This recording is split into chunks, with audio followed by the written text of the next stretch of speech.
to you from City Arena, Santa Mesa as we continue Season 3 of the CXBL Inter PLDT and Smart Basketball League.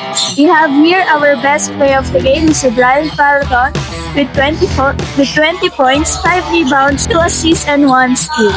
So sir, ano po yung mindset mo pagpasok ng game?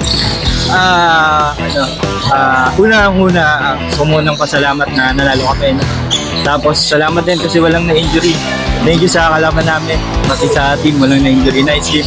So, ang naging mindset namin is yung defense.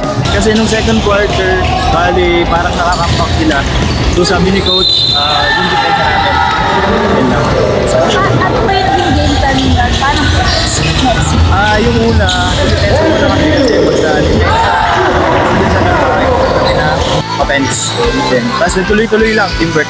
So sir, sino po yung inspirasyon nyo tuwing naglalaro kayo? Inspirasyon, syempre si Lord. Tapos yung team ko, tapos yung mga bosses, tapos yung misis ko, tsaka yung mama ko. Ma! Okay, lastly, anyone you would like to give a shout out po? Shoutout sa Fiber Home family. Ayun lang, tsaka sa mga boss. Thank you. Once again, our best player of the game is Brian Paraton of Team Fiber Home. Please like and follow our FB page, CX Basketball League. Thank you. Let's spot.